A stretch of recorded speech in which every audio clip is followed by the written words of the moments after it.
సమాజంలో చాలామంది ఈ ట్రేడింగ్‌లో గాని, స్టాక్ ఇన్వెస్ట్‌మెంట్‌లో గాని చాలా క్రేజ్ ఉంది. అంటే అది నేర్చుకుంటే, అది చేస్తే తొందరగా డబ్బు సంపాదించవచ్చనే ఒక అపోహ ఉంది. అయితే అది తప్పు కాదు. అయితే మనం నేర్చుకోకుండా చేయడం తప్పు.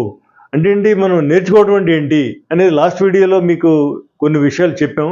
ఇప్పుడు దానికి సెకండ్ స్టేజ్ ఏంటంటే, ఆ బేసిక్ థింగ్స్ నేర్చుకున్న తర్వాత ఇప్పుడు మీకు చూడండి, ట్రేడ్ ప్లాన్ అని ఒకటుంది. స్ట్రాటజీ, తర్వాత ట్రేడ్ జర్నల్, ఈ 3 స్టెప్స్ తెలుసుకోవాలి. ఈ 3 స్టెప్స్ నాకు తెలిసి ఎవరు కూడా చేయట్లేదు. అందువల్ల ఏమవుతుందంటే, మనం ఎక్కడున్నామో మనకు తెలియట్లేదు. రోజులు వెళ్ళిపోతున్నాయి, లాసులు వస్తున్నాయి. ఎందుకు లాస్ వస్తుందో ఎవరికి అర్థం కాదు. సో అందువల్ల ముందుగా ట్రేడ్ ప్లాన్ అంటే ఏంటంటే, ఆ రోజు మార్కెట్ పైకి వెళ్తుందా, కిందకి వెళ్తుందా, ట్రెండ్ ఏంటనేది తెలుసుకోవడం ట్రేడ్ ప్లాన్. దాని ప్రకారం మనం ఒక స్ట్రాటజీ సెలెక్ట్ చేసుకోవాలి. స్ట్రాటజీ అంటే ఏంటి, పైకి వెళ్తుంది అనుకుంటే దానికి సంబంధించిన స్ట్రాటజీ. ఈ స్ట్రాటజీ అంటే మీకు ఎగ్జాంపుల్ చాలా ఉన్నాయి. మూవింగ్ యావరేజ్, క్రాస్ ఓవర్ అనేది ఒక స్ట్రాటజీ. అదేవిధంగా ఐరన్ కాండోరు, ఐరన్ ఫ్లై, ఇవన్నీ కూడా రకరకాల స్ట్రాటజీలు ఉన్నాయి. మన యొక్క ఈ మార్కెట్ డైరెక్షన్ బట్టి దానికి సూటబుల్ స్ట్రాటజీ ఒకటి ఎంచుకోవాలి.